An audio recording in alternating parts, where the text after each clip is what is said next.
परम शांति। बेहद की परम परम परम महाशांति है, महाशांति है, महाशांति। आज हम एक बहुत ही इम्पोर्टेंट टॉपिक के ऊपर चर्चा करेंगे और ये मेरा तो बहुत फेवरेट टॉपिक है।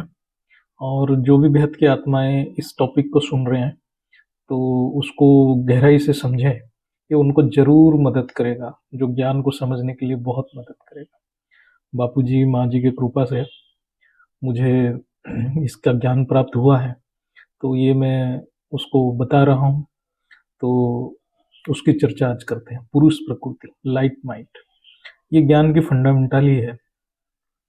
पुरुष और प्रकृति सृष्टि का मूल कारण है। जो मूल कारण को समझ गया वो सृष्टि के आदि मध्य अंत के ड्रामा को जान जाएगा।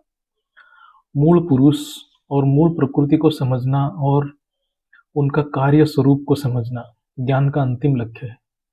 ज्ञान को समझ के उसको अंतःकरण में प्रकट करना ही धारणा है।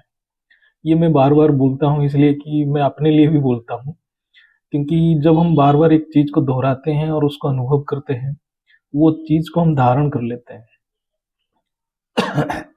इसके लिए बेहद की मूल परम पुरुष और मूल परम प्रकृति के कृपा चाहिए।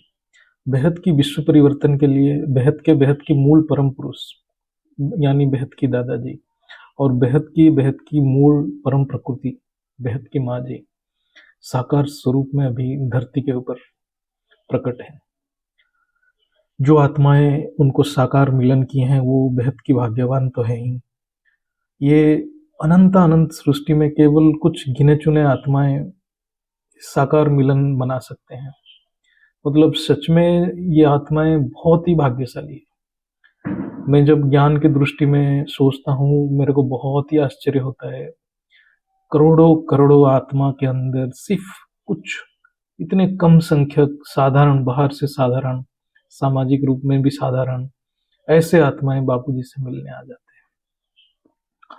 चलिए अभी हम पुरुष प्रकृति के विज्ञान की चर्चा करेंगे। आध्यात्मिक विज्ञान है। पुरुष प्रकृति और संकल्प ये एक दूसरे से जुड़े हुए हैं। पुरुष और प्रकृति का संबंध अटूट है, अविनाशी है, चिरंतन है। शास्त्र पुरुष को चेतन, अपरिवर्तनशील कहता है, प्रकृति को जड़ कहता है। मूल पुरुष और मूल प्रकृति अविभाजनीय है, यानी इंडिविजिबल है।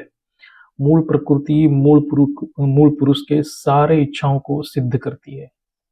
चेतन पुरुष संकल्प करता है और प्रकृति वो संकल्प को मैनिफेस्ट करती है, यानी अभिव्यक्त करती है, यानी सिद्ध करती है। जो भी पुरुष संकल्प करती है वो प्रकृति उसको सिद्ध कर देती है।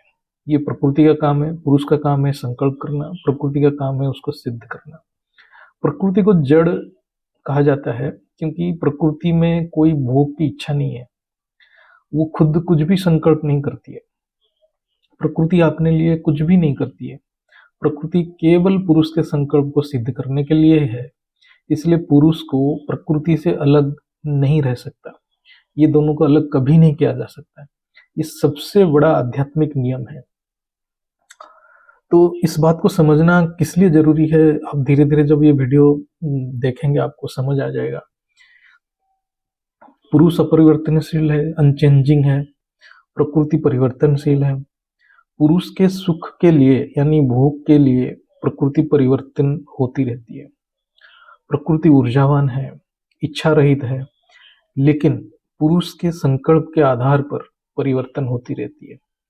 जिस प्रकृति को हम माया कहते हैं वो असल में पुरुष से अभिन्न है। तो असल में ये सबसे बड़ा अज्ञानता है कि ये ना समझ पाना कि प्रकृति पुरुष से अभिन्न है। ये दोनों को अलग समझना ही सबसे बड़ा अज्ञानता है। तो यही जो ना समझ ही चेतन पुरुष आत्मा की दुख की मूल कारण है।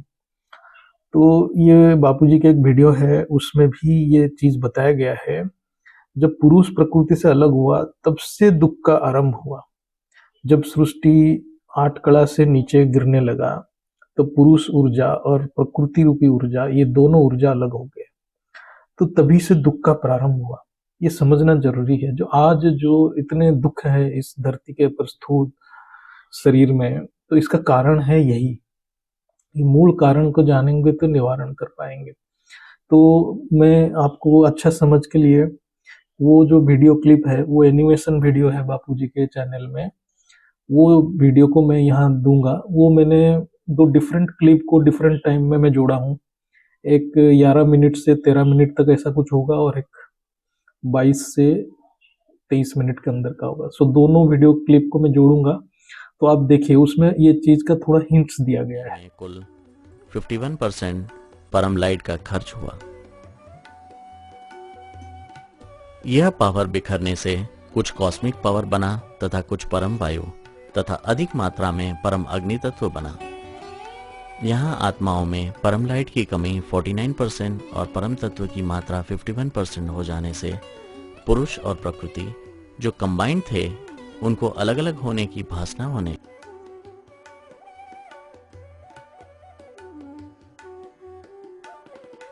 कुछ समय के बाद पूर्ण रीत से अलग हो गए।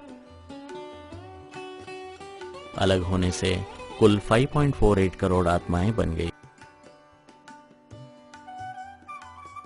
फिर आत्माएं अपने अपने संकल्पों के द्वारा अपने ब्रह्मांड बनाने लगे, गतिशील बने।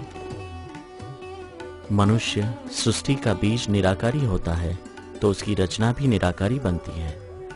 बीज आकारी बनने से उनकी रचना भी आकारी बनती है, और बीज साकारी बनने से उनकी रचना भी साकारी बन जाती है। प्रकृति परिवर्तनशील होने के आधार से बीज अव्यक्त में से व्यक्त में यानी निराकारी में से साकारी में आ गया और दुख का कारण बना। प्रकृति परिवर्तनशील है, वो अपने मूल रूप में नहीं रहती है। उसकी वास्तविक रूप को कोई जान नहीं पाते हैं, इसलिए उसको माया कहते हैं।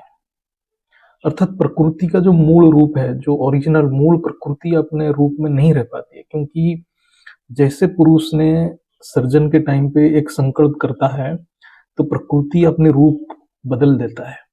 तो मूल प्रकृति मूल रूप में देखा जाए, जो मूल प्रकृति है उसका मूल रूप ओरिजिनल रूप में देखा जाए तो पुरुष से एकाकार ही हो जाती है। अर्थात लाइट माइट को कोई अलग नहीं कर सकता है। लाइट पुरुष है तो माइट प्रकृति है। सभी कहते हैं माया कष्ट दे रही है। माया यानी प्रकृति खुद जड़ है, वो किसी को कष्ट क्यों देगी? वो इच्छा रहित है, वो केवल स्वामी यानी पुरुष के संकल्प पूरी करने के लिए ही है। शास्त्र के अनुसार प्रकृति का दो काम है, भोग और अपवर्ग। कोई भी आत्मा प्रकृति के बिना कोई भोग नहीं कर पाएगा, ना प्रकृति के बिना मोक्ष पा सकेगा। जो पुरुष संकल्प करता है वो प्रकृति पुरुष को, जो पुरुष संकल्प करता है वो चीज को प्रकृति पुरुष को दिखाता है यानी प्रकट करता है। जो भी पुरुष संकल्प करेगा प्रकृति उसके सामने उसी को प्रकट करेगा। इसलिए पुरुष का अज्ञानता ही पुरुष का दुख का कारण है। माया उसको कोई कष्ट या दुख नहीं दे रहा है, क्योंकि वो खुद अज्ञानता है।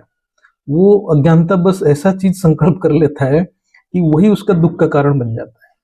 तो जब पुरुष अज्ञानता बस प्रकृति को अपने से अलग समझ लेता है और भोग का संकल्प करने लग जाता है, तब पुरुष प्रकृति का दास बन जाता है। तब पुरुष दुख का एहसास करता है और उदास रहने लग जाता है। तो प्रकृति अपने स्वामी के संकल्प सिद्ध करती है, लेकिन अपने दास का संकल्प सिद्ध नहीं करती है। जो प्रकृति का दास है उसके लिए कर्म का सिद्धांत लागू होता है, फिर प्रकृति का नियम बदल जाता है, क्योंकि प्रकृति के नियम के हिसाब से वो आत्मा के साथ वो सारे रूल लागू होगा, क्योंकि वो इच्छा रहित नहीं है वो आत्मा, क्योंकि आत्मा पूर्ण ज्ञानी नहीं है। जब तक आत्मा ज्ञानी नहीं है, इच्छा रहित नहीं है, तो वो प्रकृति के कंट्रोल में रहेगा, और प्रकृति के कंट्रोल में रहेगा तो कर्म का सिद्धांत लागू होगा। प्रकृति के कंट्रोल से बाहर जाने के लिए उसको पूर्ण ज्ञानी होना पड़ेगा और कर्मातीत बनना पड़ेगा, इच्छा रहित होकर। जो कर्मातीत है वो प्रकृति के स्वामी है, बाकी सब प्रकृति के दास हैं। और वो आत्माएं प्रकृति को कोसते रहते हैं और कहते हैं माया कष्ट दे रहा है। असल में चेतन पुरुष यानी आत्मा की अज्ञानता उसका दुख का कारण है। जब पुरुष प्रकृति का मालिक बन जाता है तब प्रकृति उसका हर संकल्प को सिद्ध करती है। जब तक ज्ञान से आत्मा यानी चेतन पुरुष ये अनुभव ना कर ले कि प्रकृति उसी का अंश है, तब तक उसके अंदर इच्छाएं रहता है। जब तक इच्छाएं हैं, आत्मा प्रकृति का दास बना रहता है, तो आत्मा उदास तब तक आत्मा उदास रहता है। जब आत्मा ज्ञान को अंतःकरण में प्रकट कर लेता है और प्रकृति को अपने अंदर देख लेगा, तब वो सब इच्छाओं से मुक्त होकर कर्मातीत हो जाता है और प्रकृति का स्वामी बन जाता है। तब उसका हर संकल्प को प्रकृति सिद्ध करता है। दादाजी ये जो बेहद की ज्ञान हम सबको दे रहे हैं, सारे बेहद के बच्चे जो ज्ञान को ग्रहण कर रहे हैं, ये आत्माओं को प्रकृति के मालिक बनने का ज्ञान दे रहे हैं। जब चेतन पुरुष यानी आत्मा ज्ञान योग साधना से परफेक्ट बन जाता है, यानी पूरा ज्ञानी बन जाता है, वो पुरुष प्रकृति के स्वरूप के अंदर प्रकट कर लेता है और इच्छा मात्र अविद्या को सिद्ध कर लेता है अंतःकरण में, तब वो आत्मा पुरुषोत्तम आत्मा बन जाता है। तब उसके एक संकल्प मात्र से ही विश्व परिवर्तन हो जाता है। ये बेहद की पढ़ाई है और बेहद की एक्सपेरिमेंट है। ये ऑलमाइटी अथॉरिटी कर रहे हैं। इसको थोड़ा गहराई से समझिए, ये बहुत ही अच्छा ज्ञान है। अच्छा, आज की पुरुषार्थ में कुछ इंपॉर्टेंट पॉइंट है जो ये पुरुष प्रकृति के ज्ञान के ऊपर आधारित है, जिसको हम सब अभ्यास करेंगे तो अपने परम लक्ष्य तक बहुत जल्द पहुंच जाएंगे। पॉइंट नंबर 1, प्रकृति को देख के रिएक्ट ना करें, यानी कोई भी परिस्थिति से प्रभावित होकर प्रतिक्रिया ना करें, क्योंकि ये प्रकृति का जो दृश्य है, जो भी परिस्थिति है, ये हमारा ही अंश है, मतलब हमारा ही कारण है, हम ही उसके कारण है। जब हम ज्ञान से इच्छा रहित बनेंगे तो प्रकृति अपने आप शांत हो जाएगा, ये परिस्थिति अपने आप हट जाएगा। तो इसके लिए धैर्य चाहिए। 2 नंबर पॉइंट, हर पल अपने मूल स्वरूप को ज्ञान द्वारा बुद्धि में रखो, इसलिए रोज ज्ञान का अभ्यास करो। सेवा से भी ज्ञान का रिवीजन होता है। मतलब आप जब वीडियो लाइक करते हो, सुनते हो दादाजी के वीडियो, तो वो भी सेवा है, लेकिन ये सेवा से बच्चों को ही फायदा होता है ज्ञान का रिवीजन होकर, सो दैट वो अपने बुद्धि को मूल स्वरूप में रख सकता है। 3 नंबर, सब कुछ अपने रूल के हिसाब से हो रहा है, यानी माया को जो भी करना है करने दो, कोई गलत या सही नहीं है, क्योंकि सभी अपनी वास्तविक स्वरूप में नहीं है और अभी सभी प्रकृति का दास हैं। प्रकृति का दास हैं तो अभी कर्म के सिद्धांत चलेगा, इसलिए इसमें इमोशनल होने का जरूरत ही नहीं है।